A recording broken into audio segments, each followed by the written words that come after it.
Hello, and welcome to Gaspar's History Podcast. This is Gaspar, and we are continuing the Meat Hound series with a First Over Germany mystery. This is a special episode that challenges some of the data in the mission reports, after action reports, and history books as it relates to who dropped the first bombs on Germany for the 8th Air Force and which aircraft was the first to cross over into German airspace. The story is inspired from declassified correspondence from Dr. Albert Simpson, Chief of the United States Air Force Historical Division, and Sergeant Don Bevan, who flew with 2nd Lieutenant Warren George Jr. and 2nd Lieutenant Robert Oscar Malin. I apologize to the Malin family for mispronouncing the name in previous podcasts, and I hope I need to make this apology in the future, because it would mean then that I've been able to make contact with other family members of pilots and crews that are in our stories. Sergeant Don Bevan's challenge to historical documents in the First Over Germany story specifically relates to the aircraft he was a crew member of on that day. The aircraft, which is flown by 2nd Lieutenants George and Malin, aircraft number 425171, a no-name Deaf Beauty, which was part of the 423rd Bomb Squadron, 306 Bomb Group. Bevan's challenge provides us with an opportunity to relook at that fateful day, January 27, 1943, through the eyes of one of the participants, which then allows us to also look through the eyes of others who were also in the mission and on the mission that day. Sergeant Don Bevan is a highly credited participant, which will come to the surface, especially in later episodes of this series. I will admit that I am biased to Bevan's challenges, and that is because every time I read his words, I think back to a conversation I had on a bus with Lieutenant Thomas F. Red Ryan, Fox Company, 2nd Ranger Battalion. As Red Ryan and I came off of Pointe du Hoc on June 6, 1989, 45 years after the June 6 landings in the Battle for the Point, he asked if I saw all of the Rangers who were being interviewed and all of the bullshit they were saying. I told him that I did. He then said to me that so long as that Ranger was in the battle, then he could not completely challenge what they were saying or what they saw, because everyone saw things differently, even when they just witnessed the same thing. He went on to tell me that he remembered climbing past the large artillery shells that the Germans had wired into the point, but that other Rangers did not remember that. They didn't see the shells, and they called him a liar, and they said that it didn't exist. Remembering Red's words provides me with some perspective from which to share what one crew member remembers about that day over Germany, and how it then contradicts what mission reports, after action reports, and history books have written. We will unpack this mystery and celebrate the fact that even when two people are in the same situation, especially a highly stressful situation, they may see things a little differently, or they may remember events in a completely different manner. And even when that happens, we must be respectful of the fact that they were there, and that is how they saw it. Here is another perspective to consider. We must also remember that the mission and after-action report details are what others saw at various points in time, from different points of view, and from different points on the battlefield. It is for us, then, to weave those stories into a picture. You may then decide how you will critique these versions of the story and how you will solve the mystery. In helping to set the stage, let's review a couple of key points from our First Over Germany episode that we are reassessing today, based on the new information that has come to the surface. First, the mission report and after-action reports had us tell of a follow-the-leader flight path into Germany, which Colonel Armstrong was leading. So our story has his lead plane into Germany first. Second, in our original First Over Germany episode, we share how the after-action report identifies Captain Robert Smith as dropping the first bombs on Germany due to the timing of that drop in his after-action report. We also describe how his crew prematurely toggled based on what his crew was hearing over the communications channel. And in our story, we ask, why did Captain Smith not get credit and what else was going on? We were also led to believe that the Follow the Leader flight plan helped to support the togglers, which the 306 Bomb Group had begun to implement. Our previous story did not mention Lieutenants Hennessy and Littlejohn as getting credit for both first into Germany airspace and first to drop bombs, because there were no references in the mission report, after-action reports, or newspaper articles that were used to write and tell that story that made any reference to either one of them as being first and first. So with that, let's get this story off of the runway. Let me highlight some of the new characters in this mystery and highlight a couple of others so that you may be familiar with them as we go through Sergeant Bevan's version of the events. There are two arguments that we are trying to solve. First, who was piloting the first plane over Germany? And second, which plane dropped the first bombs on Germany? Dr. Albert F. Simpson, Chief, United States Air Force Historical Division, and a graduate of Davidson College. Did you hear that, Patrick? Another famous alum. He also held a master's degree from Vanderbilt University in history. He taught pre-flight instructor school at Maxwell Airfield, and then he served as a historian for the Mediterranean Theater of Operations for the United States Air Force before he became the United States Air Force Chief Historian in 1946. Hopefully you've heard the name Staff Sergeant Donald Bevan, waist gunner with the 423rd Squadron, 306 Bomb Group. He's been mentioned in our stories, and he is an artist, an author, and a playwright. Next up is a character, and one that I may have to weave into future stories, especially as it will relate to Don Bevan.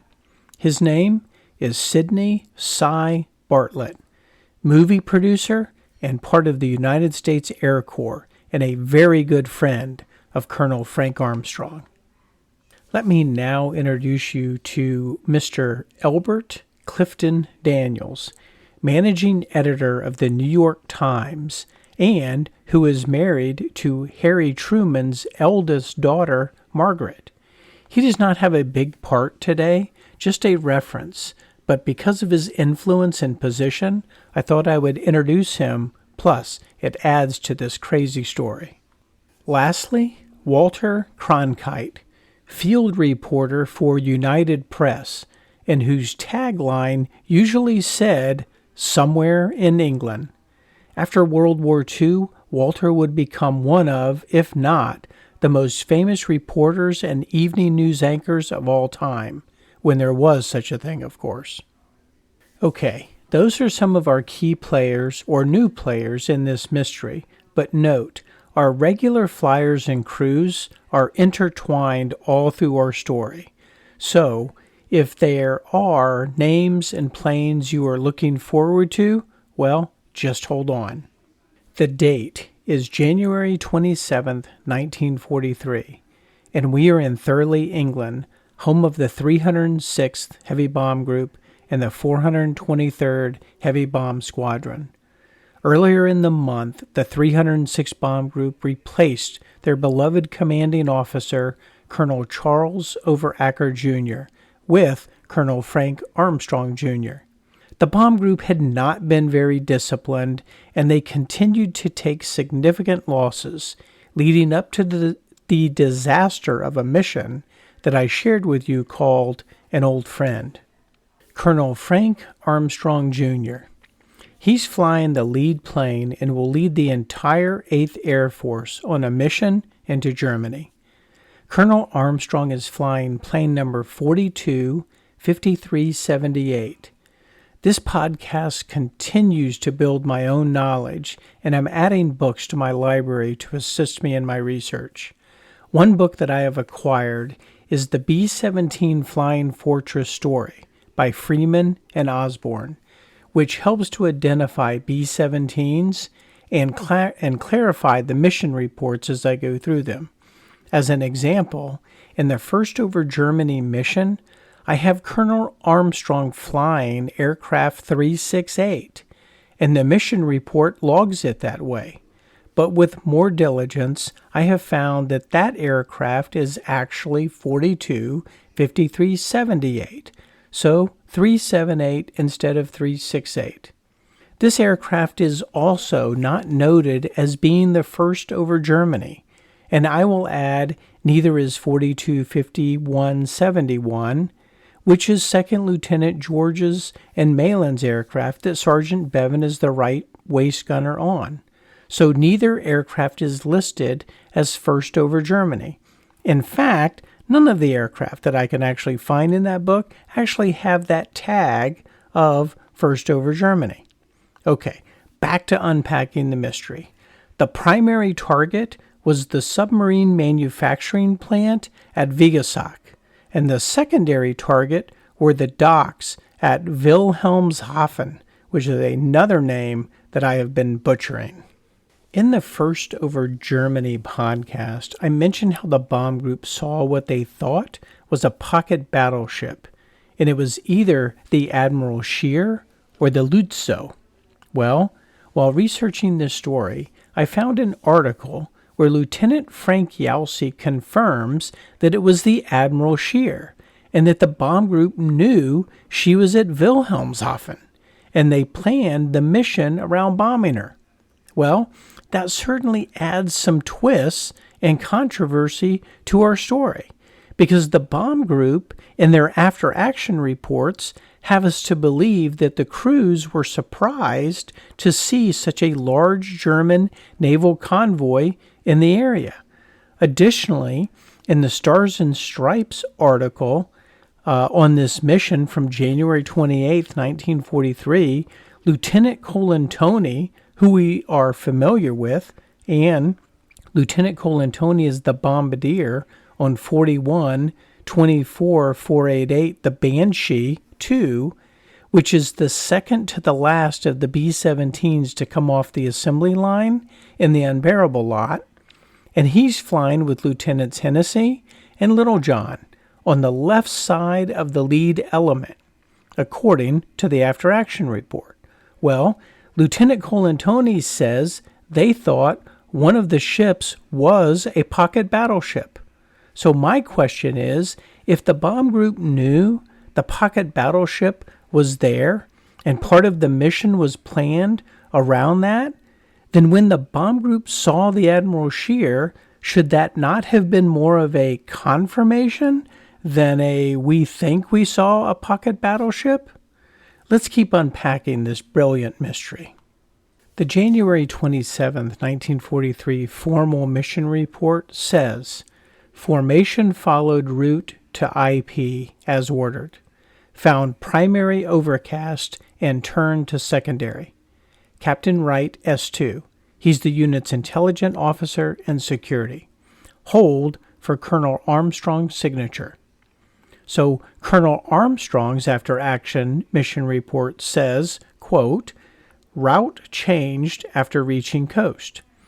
So do we translate this as the primary at Vigasac was changed to the secondary at Wilhelmshaven when they approached the coast and saw that there was heavy cloud cover? Seems to make sense, right? Well, hold this thought, because years later, Armstrong will state Wilhelmshaven was the target. Sergeant Bevan will make a comment about what happens when the group reaches the coast, and Frank Yalsey will add more context as it relates to the bombing of Wilhelmshaven. Let me continue to Bob Ross this for you. The mission report shows Colonel Armstrong's squadron in the lead position with Uncle Bill Warner and Carlson, 2nd Lieutenant George and Malin, and Lieutenant George and 2nd Lieutenant Steele in the 423rd, making up the second element of the lead squadron, off of Armstrong's and Hennessy's right wing, taking up their, quote, usual position. The mission report then shows Captain Mac McKay's squadron to the right of 2nd Lieutenant George and Malin. This aircraft positioning in the mission report is in direct conflict with the position of the aircraft drawn out by Sergeant Bevan in his letters to Dr. Simpson. You would think that an experienced right-waist gunner like Sergeant Don Bevan would know when there is another aircraft or frankly elements of aircraft outside of his window. Clearly he would, so it adds to the mystery of who saw what and who remembers what. The bomb group formation, or in other words, the position of the aircraft, is germane to this mystery. For example, when I wrote First Over Germany and built that story off of after-action reports and the unit history, everything pointed to a follow-the-leader, Armstrong, mission. In fact, even the 369th Squadron, the unit for which Hennessy and Littlejohn were members of, records Armstrong as First Over Germany. As you will see, that then is in direct conflict with the pilots that actually get credit for being First Over Germany. Not until I saw a reference to Sergeant Bevan's letter to the New York Times editor Clifton Daniels and then to Dr. Simpson did the First Over Germany debate surface in my mind, because none of the original history documents that I was looking at referenced anything different. Therefore, I went back to the mission and after-action reports and spent a lot of time rereading and studying them to see what else may be gleaned now that I had Sergeant Bevan's eyes from which to look. This then excited me because of the things I was finding when I was looking for something else. Let's review the individual pilot and S2 reports on the position of the aircraft and compare it to the illustration that I described earlier. Starting with Colonel Armstrong's after-action report, his position is reported as, quote, leading. Pretty straightforward, right? The mission report then describes that Captain Smith is in the number 2 in the lead element, which would put him over the right shoulder of Colonel Armstrong. But in the after-action report, Captain Smith says he's in the second position of the second element. So we are 2 planes in, and we already have a dispute on who was where. Lieutenant Hennessy's after-action report then says he is actually in the number 2 position of the lead element over Armstrong's right shoulder. Lieutenant Check then says he's in the number 3 position of the lead element, and that matches what the mission report drawing shows. It's now time to rely on an old friend. Uncle Bill Warner is leading the second element of the lead squadron, which is the 423rd Bomb Squadron. But Warner does not name his position in the after-action report, but rather he draws a diagram on his report. The diagram places Warner and his element centered behind Armstrong, Hennessy, and Check, literally stacked up behind them, making a second pyramid. Lieutenant George and Malin, they report they're flying the number 2 position in the second element, and Lieutenant Jones and Steele, they report that they're flying their number 3 position of the second element, quote, as usual. I now think that Warner may have described his position with an illustration in the after-action report, then name a formal slot in the formation based on additional comments I was able to find from Colonel Armstrong himself that he wrote years later as part of his memoirs and stories, which include the formation of the group on that fateful day. Captain Mac McKay, who we know well, is a highly respected pilot, so that adds to the complexity of this story. He states that he is leading the second formation. Lieutenant Reber, he simply states he's flying the number 2. And Lieutenant Buddenbaum, he then writes that he's flying the number 3 in the second squadron. Lieutenant Buddenbaum helps us out here by naming Captain Mac McKay's unit as the 2nd Squadron, and that makes sense. Colonel Armstrong has the lead squadron, Captain McKay has the 2nd Squadron, and Captain Ryan has the 3rd Squadron, but it does not help us with their actual position in the formation. Let's break down this complexity and positioning a bit further. Captain McKay states that he is in the 2nd formation, so we will assume that he is leading the 2nd Squadron, as that makes more sense. The mission report says he is to be to the left of George and Mayland and positioned such that Bevan would be able to look out his right waist gun position and see them. I now think Captain McKay and his squadron were a bit further back, and even if they were technically to the right of George and Mayland, they were far enough back that even when the, quote, race for Germany begins, he was a non-factor. Visually, what are we looking at? We are looking at the lead squadron, led by Armstrong, which is a 3-plane element. Armstrong is at the very tip of the group that forms the pyramid. Lieutenant Hennessy and Littlejohn are at the right base. Lieutenant Check is at the left base. The 2nd element, with Lieutenant Warner and Carlson, they are directly behind Armstrong. Then 2nd Lieutenants George and Mayland are directly behind Hennessy and Littlejohn, with Lieutenants Jones and Steele directly behind Lieutenant Check. Off then to their right, but a little bit behind, is the 2nd Squadron, led by Captain Mac McKay, who is at the top of the pyramid, with Lieutenant Reber in the right base of the pyramid and Lieutenant Buttonbaum in the left base of the pyramid. So think of the planes as flying in pyramid or arrowhead formation, then stacked right, left, low, and high around each other to provide for a coordinated defense. That review is important as we continue to go through who says what and who claims what. Our story now jumps forward 25 years to stoke this fire. Mr. Don Bevan and Dr. Albert Simpson are corresponding in March of 1968 regarding the bombing of Wilhelmshaven, Germany, January 27, 1943. By the end of December 1942, Don Bevan has an air medal for 5 missions flown, and by the end of January 1943, another air medal for shooting down an enemy aircraft, which I shared with you in the first mission, Part 2, and an Old Friend mission. So Bevan is another highly credited eyewitness to our story. The stage is set, so let me now read to you Don Bevan's version of the story that he wrote to Dr. Simpson. Dear Mr. Simpson, this is in reply to your letter of February 9, 1968, requesting proof of my January 27 statements addressed to Mr. Clifton Daniels, editor of the New York Times.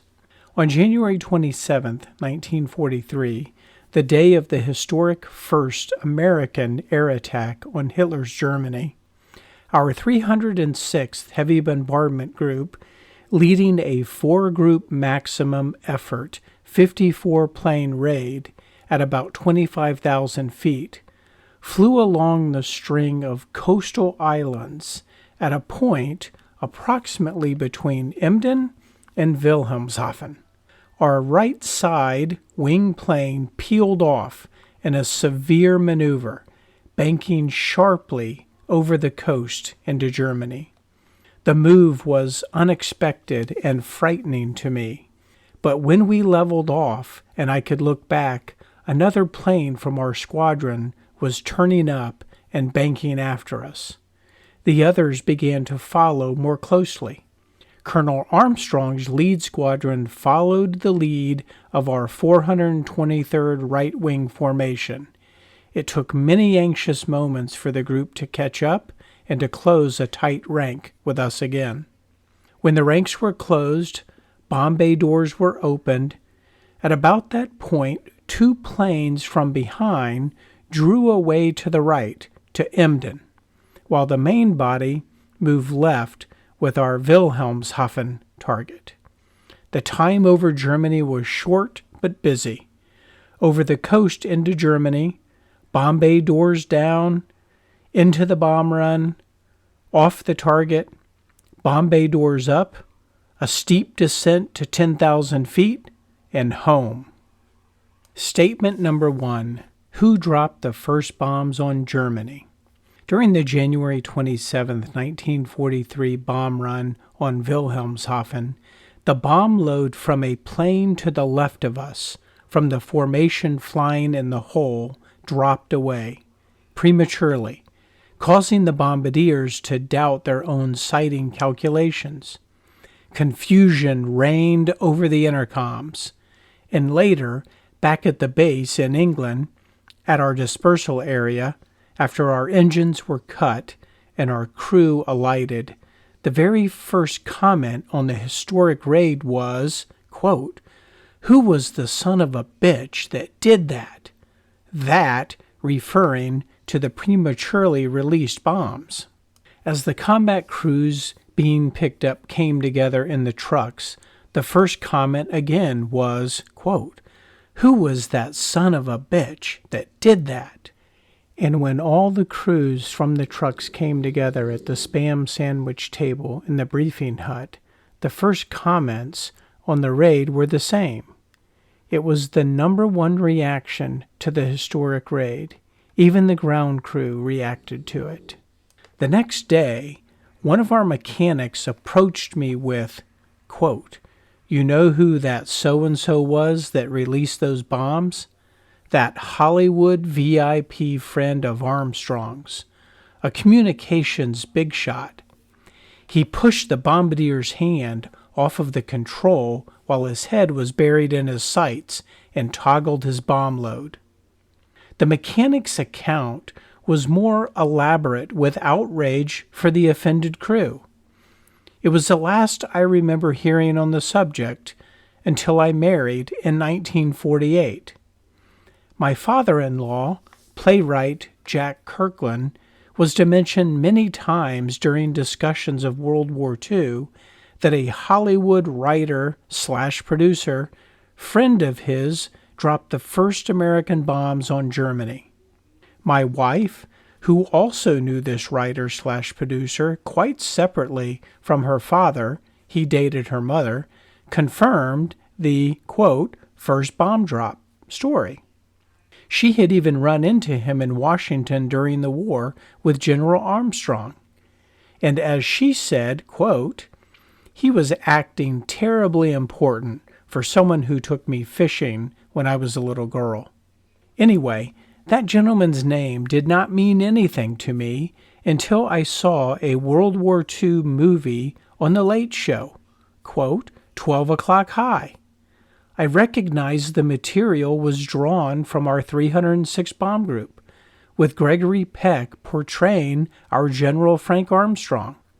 I even recognized my own character, the young, clean-cut, naive ground sergeant who was treated by the general as sort of a mascot.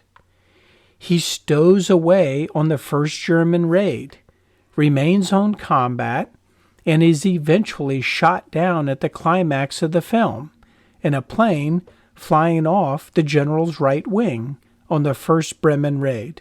The film credits showed that Bernie Lay Jr. and Cy Bartlett were the authors. Cy Bartlett was the name of the writer/producer my father-in-law had always mentioned in connection with the first German bomb drop. I called my mother-in-law, the late film star Nancy Carroll, who had dated Bartlett for a time. I asked her to tell me about him. The first credit from her lips was, quote, "Cy Bartlett dropped the first bombs on Germany in World War II." "Who said he did?" I asked. "He said he did, and it was in all of the columns." Statement number 2. Who piloted the first plane across German soil? My count of the number of planes on the big maximum effort was 54.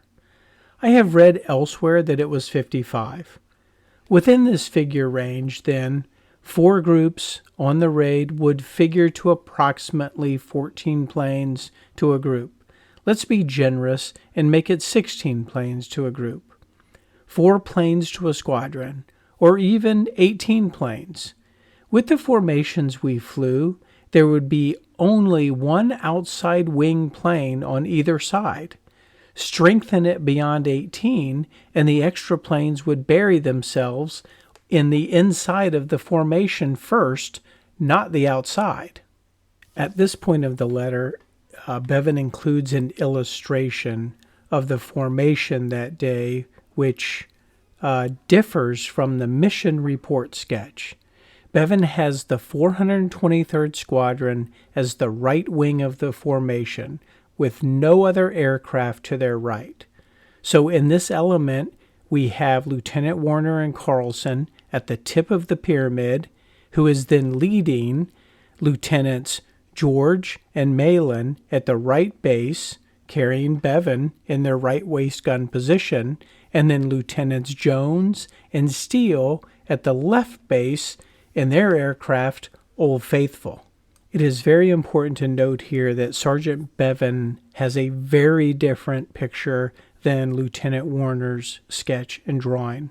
Remember, Lieutenant Warner is leading an element, and in this drawing, it appears that Sergeant Bevan has Lieutenant Warner leading more of a squadron on the right wing than actually sitting behind Armstrong as the second element of the lead squadron.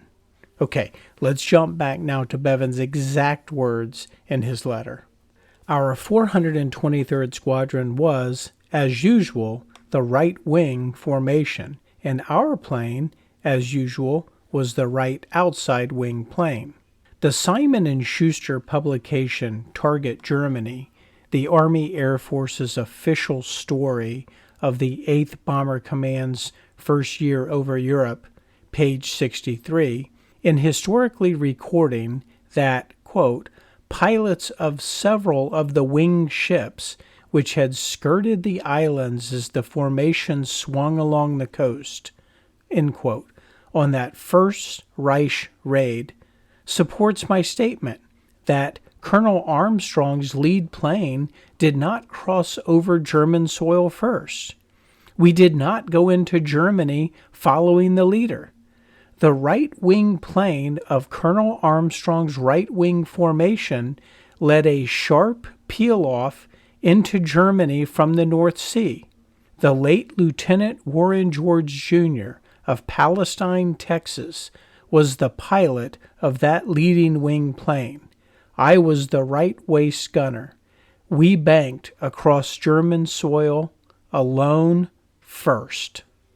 Mr. Simpson, I have enclosed photocopies of World War II news mentions my parents saved for me, the same arrangement sent to Mr. Daniels. They are but little human interest pieces. However, if your historians will sift through the lot, I think even the toughest-minded will discover that I am both capable and qualified to give the historic event which I participated in its proper form and meaning. If there is any further proof necessary, please let me know. In any case, may I hear from you. Very truly yours, Don Bevan. When you finish with the photocopies, would you please return them to me? Thank you. March 27th, 1968. Dr. Simpson's response. Dear Mr. Bevan, in 22 years as the Air Force historian, I have read many a document, but seldom have I enjoyed one as much as I did your letter of proof of 18 March. You presented all of the evidence that anyone could ask for, and you certainly resolved once and for all any questions about your statements of 27 February to Mr. Clifton Daniels. But the main reason I enjoyed the letter so much was the delightful way in which you set forth the evidence. Thank you very much. Your letters will now be put in sequence in our archives to be available for all time to anyone who wants the answers to the questions: who dropped the first bombs on Germany and how did it happen? And who piloted the first plane over Germany. You really did not need to present your credentials, for they were already well known. But I am glad that you sent along the photocopies, for I thoroughly enjoyed examining them. I am returning them to you today. As I said in my letter 9 February, I hope that you will send us anything else of interest that you might have. Whatever you send will be permanently preserved in our archives. Sincerely, Albert F. Simpson, Chief, United States Air Force Historical Division. That is some good stuff and provides us with content to ruminate. Once the U.S. Air Force Historical Division sent me the letters and I read them, it triggered the J-Bo in me to see what I could go find and substantiate under the Bevan lens. While putting this podcast together, I tried to find as many first-hand accounts of this day as I could, hoping to add more context or clarity to the story. The mission reports and flight plan are pretty straightforward, so Sergeant Bevan's account really makes one wonder, did it happen? I was able to find press clippings and a couple of unpublished manuscripts from Colonel Frank Armstrong Jr.'s collections that had been donated to East Carolina University. So let's start with the big dog, the leader, and see what we may glean from his script and collections as it relates to the mysteries before us on that fateful day of January 27th, 1943. The filed mission report that Armstrong sent in was drafted by Wright, the S-2, and states, formation followed route to IP as ordered, found primary overcast and turned off to secondary. That clearly means that Wilhelmshaven was not the primary target if the bomb group bombed Wilhelmshaven and it was secondary. However, in Armstrong's Wake the Sleeping Giant by William Higginbotham, he states that the tension in the room was so great that something had to be done. Armstrong walked on the stage and stated, Wilhelmshaven. The room erupted. However, as you may recall, that is not what Lieutenant Reagan remembered him saying, which was simply, gentlemen, this is it. And the blue tarp fell. Maybe calling out the primary of Vigasac, but bombing the secondary was not very thematic. I don't know, but it certainly adds to the drama of this story. Armstrong and Higginbotham go on to state that the target was the submarine pens at Wilhelmshaven. I do wonder how much of this again is for drama, but there is an alternative reason for this statement, and that is time. Colonel Armstrong was a tenured Air Force general. When he and Higginbotham were writing this manuscript, and it is plausible that Armstrong simply misremembers, in that he has flown a lot of missions and has had a lot of firsts. Maybe what he remembers is the fact that Wilhelmshaven was bombed. So after 20 years and hundreds of sorties, did he remember that it was not the primary? Maybe, even though I believe he would have remembered such a detail as a pilot, but is bypassing the fact to get to the good stuff. Additionally, in the after-action reports, the bombardiers and togglers are saying they hit or aimed at the docks or measured their hits on the docks. In Armstrong's after-action report, Lieutenant Yalsey reports the bombs were on the right of the right slip, just like we heard in our First Over Germany episode. I suppose that can also refer to a submarine pen, but it feels more like the docks to me. I know docks are not as sexy as submarine pens. Muddling through the after-action reports again just to make sure all of the references are to the docks and the slips, and they do. Colonel Armstrong then feeds us more nuggets of information about this mission. He describes how this mission was a little different and that they would fly out to the North Sea at a lower altitude, then cut back at high altitude and head to the target. I'll throw this in for context. Colonel Armstrong also admits that he was nervous. That does provide us with a little more insight into the character of Colonel Armstrong. He was a tough man, and in this instant, he is admitting that he too was nervous, which means he was human. The 306th launched their aircraft and made their way to the assembly point where they collected the other bomb groups, and then they headed out to sea at 500 feet. That is some low-level flying. He then makes a very important and interesting comment that adds to the details and the complexity of this story. He states that it was a beautiful spectacle, and all around them formations were jockeying for position. When I read that, it gave me the vision of squadrons and elements fighting for the best slots. And if that was the case, you may throw the diagram in the mission report out the window, as it was a draft of what was expected and not necessarily what actually occurred, with the commanding officer stating as much, which then adds more credibility to Sergeant Bevan. It also makes Lieutenant William Warner's diagram much more important, because his drawing is not what was supposed to be, but rather what was. But that drawing also contradicts Sergeant Bevan's.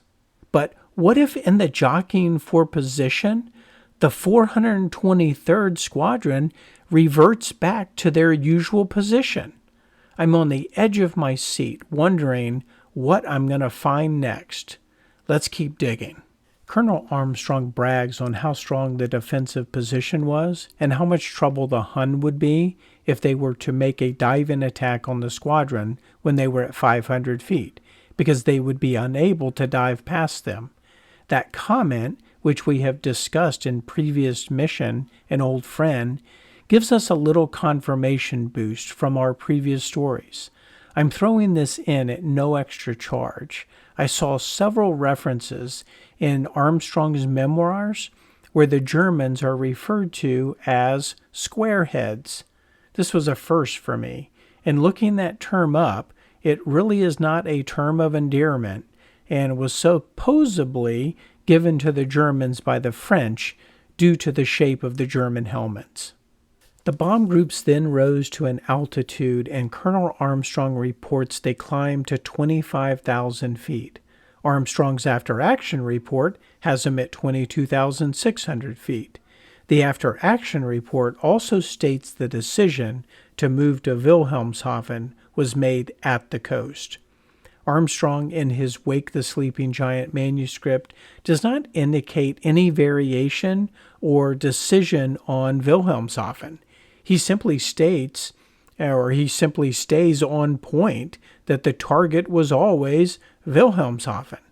They were 15 minutes out and racing the clouds for Wilhelmshaven, and Armstrong then adds some comments that seem to confirm statements made by his bombardier, Lieutenant Yalsey. Lieutenant Yalsey was the lead bombardier for the 306th Bomb Group. He was flying in the lead aircraft captained by Colonel Armstrong.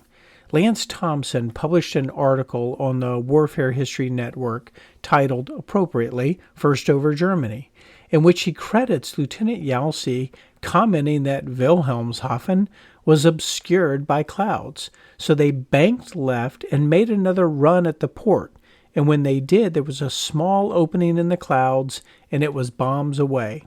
Thompson's article also states that Lieutenant Yalsey would be the lead bombardier and the rest of the group would then toggle on his release. The article states that Lieutenant Yalsey kept the pin from the very first bomb dropped on Germany. So the question is, was it the first bomb or one of the first bombs to be dropped on that day?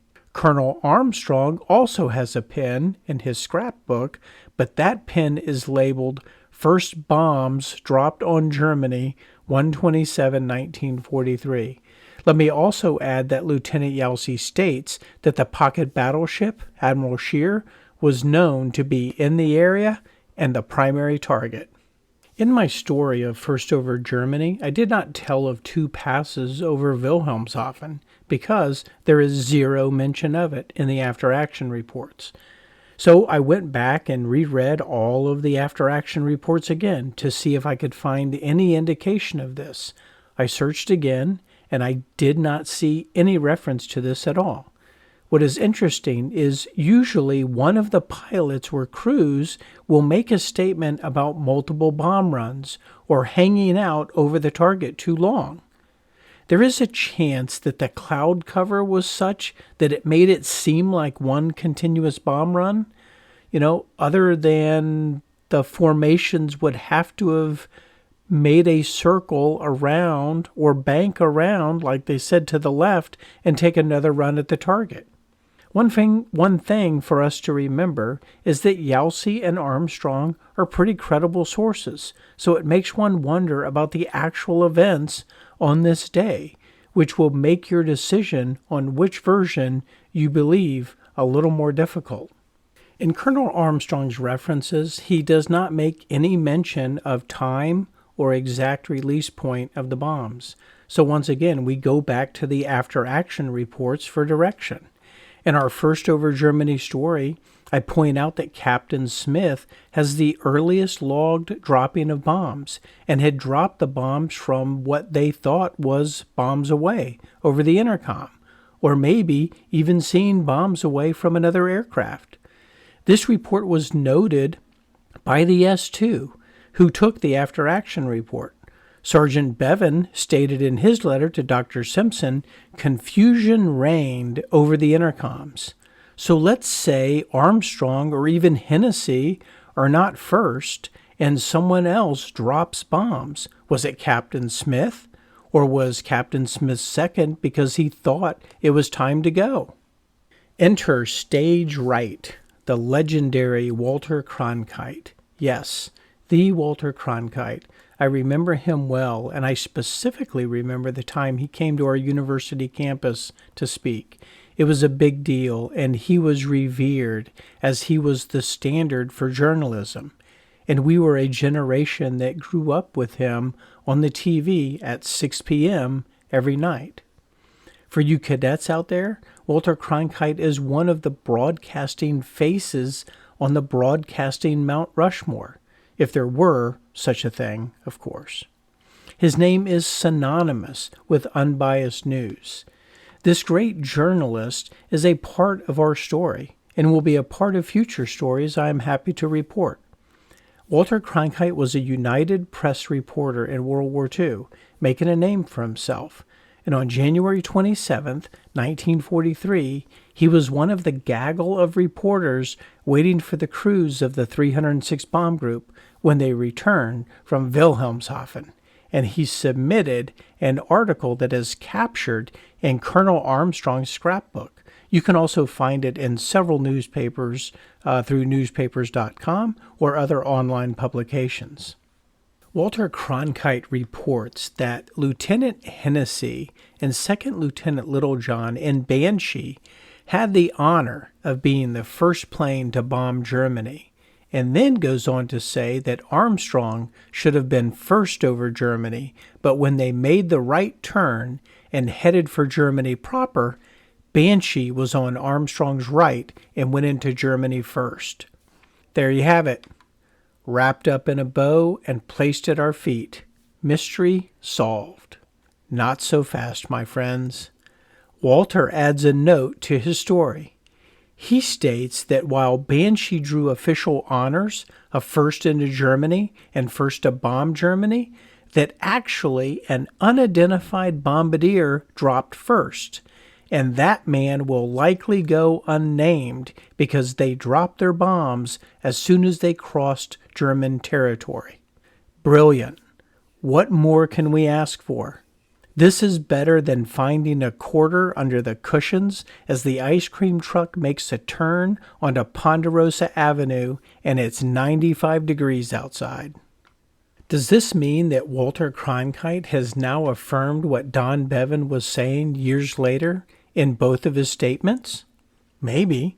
Interstage left. Sidney Cy Bartlett, born Sasha Baranev. He was a Ukrainian-American author, screenwriter, producer of Hollywood films. In Sergeant Bevan's letter to Dr. Simpson, Cy Bartlett's name is mentioned as getting credit for toggling a bombardier's bombs as they crossed into Germany. Bartlett is a good friend of Colonel Armstrong and is on the staff of the 8th Air Force Bomber Command as an intelligence officer. He is not listed in any loading chart that I can find, and other than the 306th and the 303rd, the loading reports are nearly non-existent. So if anyone knows where other loading reports may exist, please message me, as I would love to know. I don't even see any loading reports for the 900 or for the 91st Bomb Group, and that is the home of the infamous Memphis Belle. In my research, I was expecting to find definitive proof that Bartlett toggled the bombs, but I can find none, unless at the end of this story you believe what I have dug up is definitive proof. The most recent sighting of Bartlett is from Air and Space Forces magazine, January 1st, 2011, in an article titled The Real 12 O'Clock High by John Correll, where he states that Bartlett made his way onto an aircraft and allegedly talked his way into toggling the bomb load. Maybe Mr. Correll read the same letter we did. I then tried to play out the angle of Sergeant Bevan's mother-in-law on her comments where she states it was in all the columns. It was not, because I couldn't find any in any columns. What I did find while I was looking for something else was a counter-argument, which is that Cy Bartlett is credited with dropping the first bomb on Berlin by an American when he flew with a British crew in a Lancaster bomber and dropped a 4,000-pound cookie on Berlin. So do you think that Bevan's mother-in-law may be confusing the first to drop on Berlin with first over Germany? I certainly do. But even if there is confusion, Bevan, Bevan's wife, and his father-in-law are all still clear that it was Cy Bartlett. And then Walter Cronkite makes a reference that the same event occurred, which again adds to the credibility of Sergeant Bevan's statements. I also looked through Colonel Armstrong's scrapbook, hoping to find the reference or a news article or even a note from Bartlett saying, "Thank you." But I found nothing. There is no reference to Cy Bartlett dropping the first bomb. Cy Bartlett signs the scrapbook, but makes no comment about it.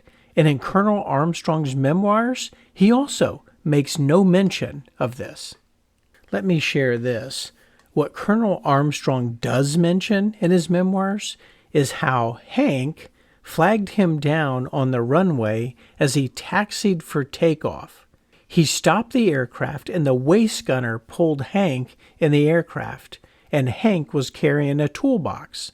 The best I can tell is that this Hank is Hank Bordelon, a friend of Armstrong's from London. At the end of the day, and it is at the end of the day when I'm writing this and recording it, I cannot find any reference to Cy Bartlett being on any aircraft.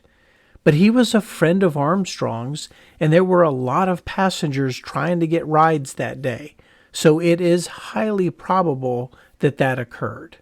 And to read how the commanding officer stopped his aircraft during his taxi approach to let a man running down the tarmac carrying a toolbox on the plane, well, then nothing is impossible. Let's also not forget that Cy Bartlett took a ride on a British Lancaster just so he could be the first American to bomb Berlin.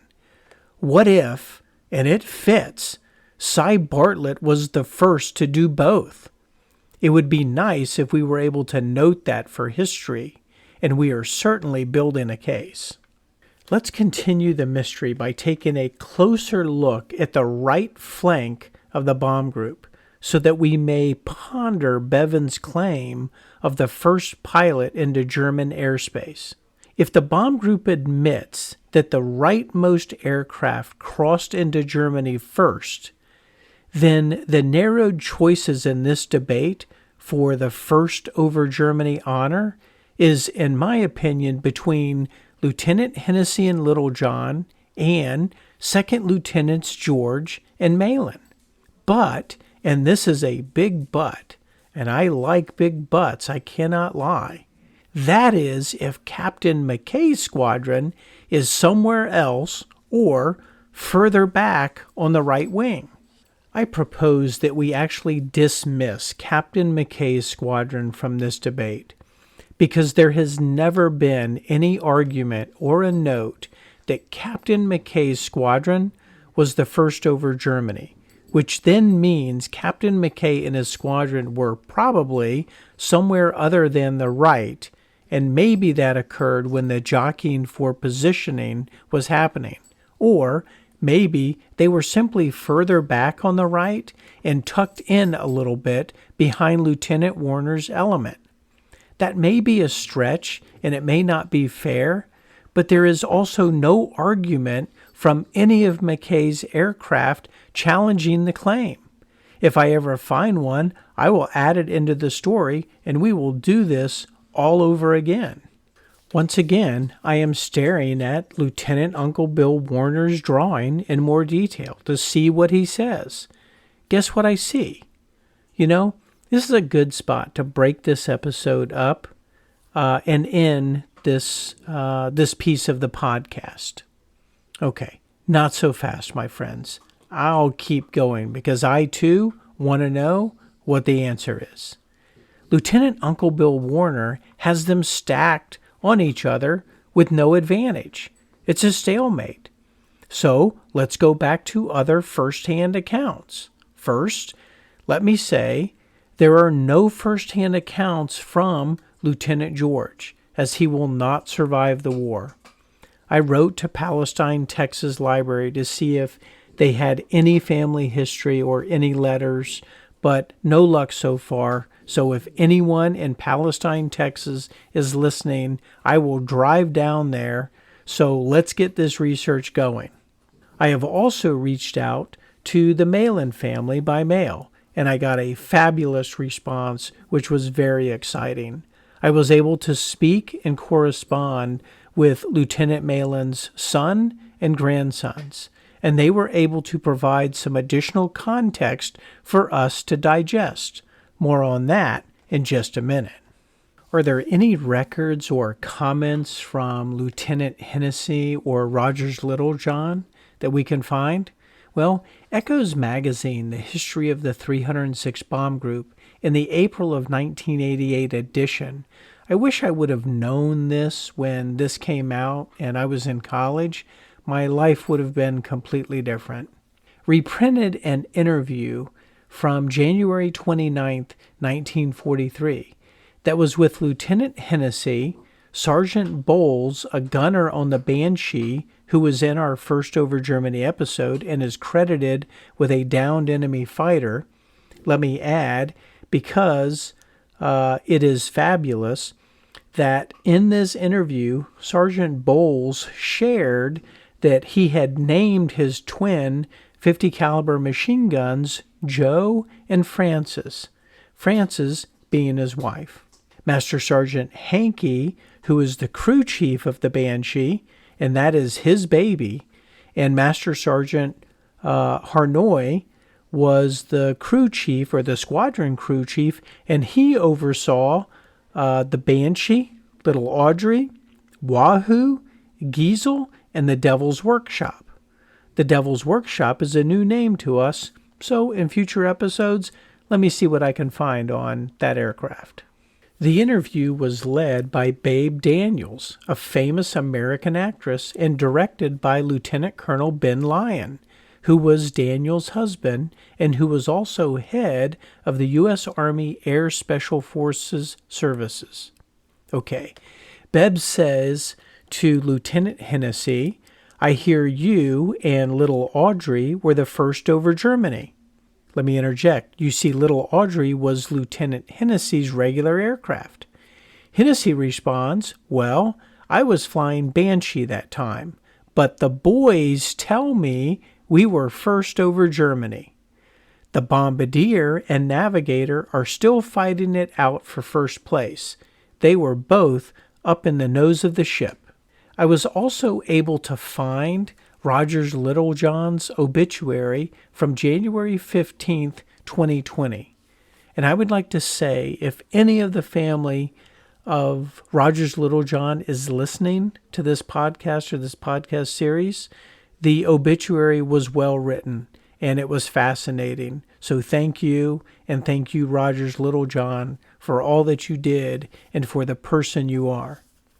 Roger's Littlejohn's obituary does state that it was thought that he and Hennessy were the first into German airspace. Let me add, Lieutenant Hennessy's tombstone states he was first over Germany. So that is pretty clear. He went to his grave thinking he was first. In theory, if both Hennessy and Littlejohn and Georgia and Malin were stacked and aligned and they both banked for Germany, then they both have arguments for being first. One may argue that Lieutenant George and Malin and Sergeant Bevan are also in a no-named F-Beauty, which may not be as sexy as the beautiful Banshee. I don't think that dog will hunt, but it's fair to put it on the table, especially when Hollywood was integral in promoting the war. In September 1943, when Lieutenant Hennessy had returned home to sell war bonds, he was quoted in the Daily Calumet, his local newspaper in Chicago, where he said his aircraft was first into Germany, and it was luck, and he did not want any credit for it. That sounds to me like he was a pretty modest young man, especially since he was home, out of the combat zone, and hardly a soul to report to other than his conscience.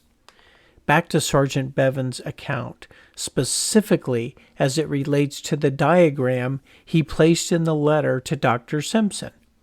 Hopefully I can do a good enough job of describing this to you, especially as you think back to the mission report diagram and then to Lieutenant Warner's diagram. Sergeant Bevan places Colonel Armstrong at the tip of the spear at the highest point. He then places the number 2 and the number 3 planes in the right and left base of the lead element. He goes on to illustrate then a second element directly behind the lead element of the lead squadron.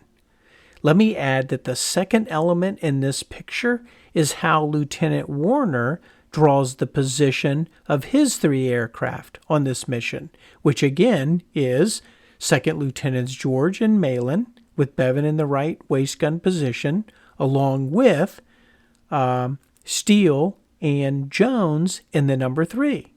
Sergeant Bevan, though, in his diagram, places Lieutenant Warner and Carlson at the tip of the pyramid in the 2nd Squadron, at 3 o'clock position to the right of Colonel Armstrong's element. With those pictures in your head, let's go back to Bevan's comments where he states, "Our right outside wing plane peeled off in a severe maneuver, banking sharply over the coast into Germany. The move was unexpected and frightening to me, but when we leveled off and I could look back, another plane from our squadron was turning up and banking after us. The others began to follow more closely. Colonel Armstrong's lead squadron followed the lead of our 423rd right-wing formation. It took many anxious moments for the group to catch up and close a tight rank with us again." Sergeant Bevan is being very clear. He does not think that Lieutenant Warner is part of the lead squadron, but rather leading the second squadron on the right wing. But Lieutenant Warner and Carlson, in their after-action report, are very clear that they are the second element of the lead squadron. Let's say for a moment that Lieutenant Warner is correct on the position of the aircraft due to the fact that his diagram was drawn right after the mission and not 25 years later like Sergeant Bevan's was. Based on what data we have, and if Lieutenant George and Malin banked hard when it was time to turn towards the target, and if Hennessy and Littlejohn do the same, then it still would have been a race into Germany. And if this is the context that Sergeant Bevan is bringing to the court, then I think that's fair and I can see it. Now, you would also that would also mean that Captain McKay's squadron is either tucked in the middle after the jockeying, or they're a bit further back or a little bit further back on the right, and they never argue that they're first into Germany. If Sergeant Bevan is saying that Lieutenants George and Malin banked hard right, and then the rest of the group then followed them into Germany, well, I have a hard time with that, in that I have got a lot of reservations that a pilot would break formation and then expect the rest of the formation to follow them, and that a pilot would do so with a new commanding officer and on their first mission together. I just don't see it, but maybe you see it differently. However, Sergeant Bevan would continue his campaign, and in 1993, he discussed it in front of the 306 Bomb Group at a reunion. Then it was published in the 306th Echoes magazine, October of 1993. In his speech and letter, Sergeant Bevan says that Lieutenant George's aircraft generally flew the outside of the formation, and that is how we went into Germany, first of first. It wasn't follow the leader. The formation flew along the coast, and our outside wing plane led the way, banking into Deutschland many lengths ahead of the field. And if any one member of that crew crossed the wire first, it was the right waist gunner by a gun barrel. In this context, it makes sense. But again, Lieutenant Warner's diagram would challenge their squadron being on the right. This stirs up a lot of thoughts and emotions for me. If Lieutenants George and Malin are on the outside of Hennessy and Littlejohn, and if the formation makes a hard bank into Germany, then I can see Bevan's point. In fact, depending on the angle of the bank, I can even understand his argument about the right waist gunner by a gun barrel. Just because Hennessy and Littlejohn are in the lead element on the right, and the formation banks hard right, then he still may be first if Lieutenants George and Malin slow down and bank to hold a tighter formation. But if Lieutenants George and Malin maintain their speed because of what it means for history, or at least bragging rights, then again, Bevan may certainly be correct. I'm not sold on the right waist gunner being first, but if Lieutenant George decided to hold his speed in the bank, then that also may be supported by the sharpness of the bank that Bevan mentions, along with the many anxious moments that followed since they were out in front and alone. What Bevan is saying may not be completely wrong. What do you think? What are you, or where are you at on this mystery? I have spent most of my life following the U.S. Army Ranger battalions of World War II, and this story reminds me of every single time I would get in a room or be at a reunion or visit a battlefield with the Rangers. In fact, this debate specifically reminds me of the argument of who kicked in the damn door of the German command bunker at the top of Hill 400. It also brings me back to my opening and remembrances of the wise words from Red Ryan. Were they there? We all saw something different while looking at the same thing. After all this work and research, here is what I think. I find Hennessy and Littlejohn in their quotes and life stories to believe that they were first, even if it were fueled by what others had said. But again, that could have been Hennessy's demeanor. Tagging it on your gravestone is another sign of belief. I don't know Lieutenant George, and I can't find enough writings that give me a feel for him, and it is sad that he was killed in action. Here is what I learned from the Malin family. Their father never talked about it, and he never mentioned it. One of the characteristics that was shared with me was that Second Lieutenant Malin was not one to brag or look for glory. I get that. In fact, it reminds me of my uncle in the 2nd Ranger Battalion. He did his job. He went through some terrible stuff. He got shot. He saw his friends die. And he's barely mentioned in history. And you know what? That's okay. The world would be a better place if more people like that existed. After speaking with the Malin family, I'm not able to add any definitive confirmation to the facts of the story. But I'm also not able to detract any either. What we do know is that 2nd Lieutenant Robert Oscar Malin never talked about it. 2nd Lieutenant Malin will get shot down with Lieutenant George and Don Bevan in an upcoming mission. So like Bevan, 2nd Lieutenant Malin spends the rest of the war in a POW camp.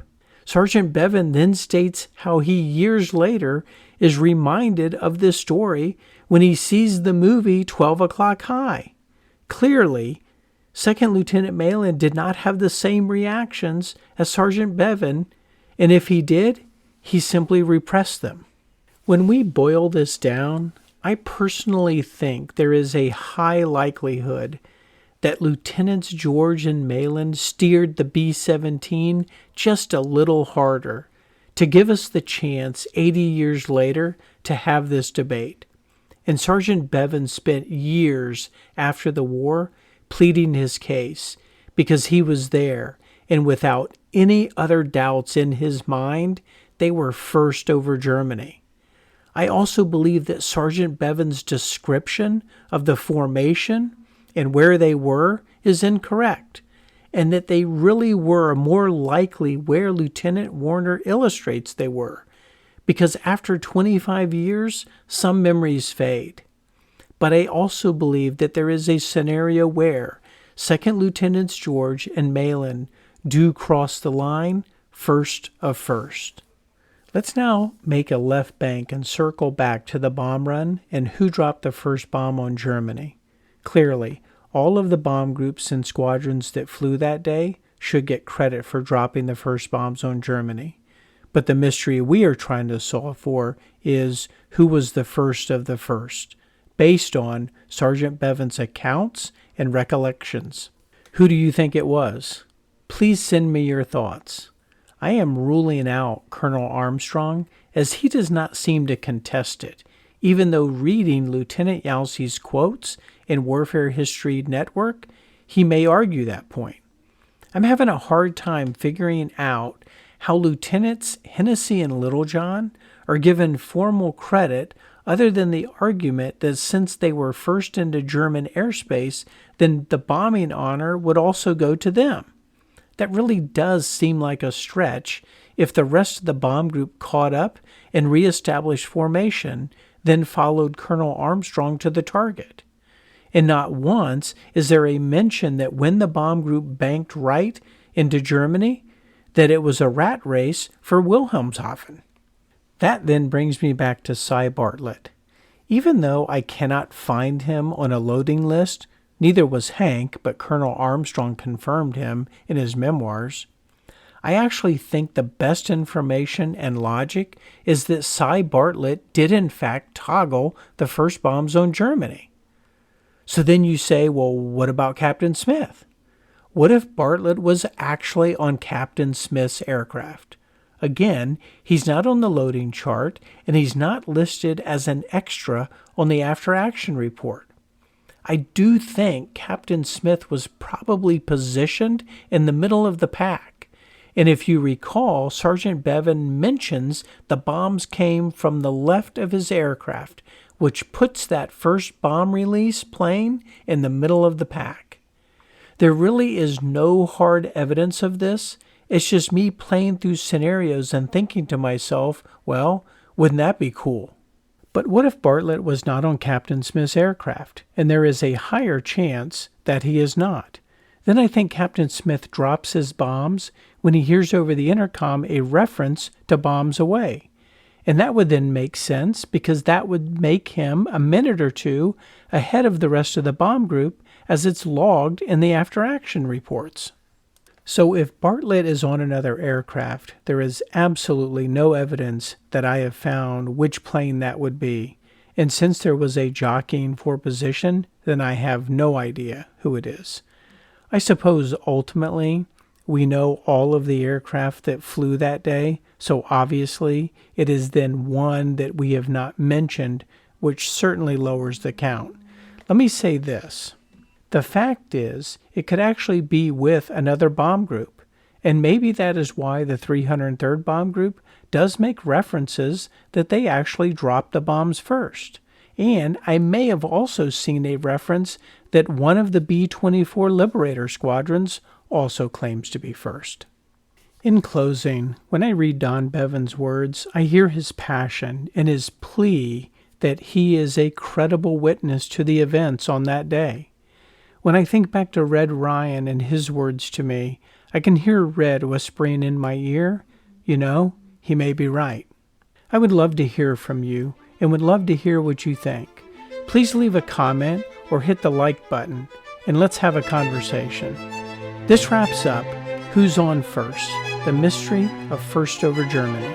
The next episode is a very important mission that takes place in mid-February 1943 and has a devastating effect on the crews of the 423rd Bomb Squadron, 306 Bomb Group. So I hope you will tune in. Until then, just think of the things you may find when you are looking for something else. Gaspar, out.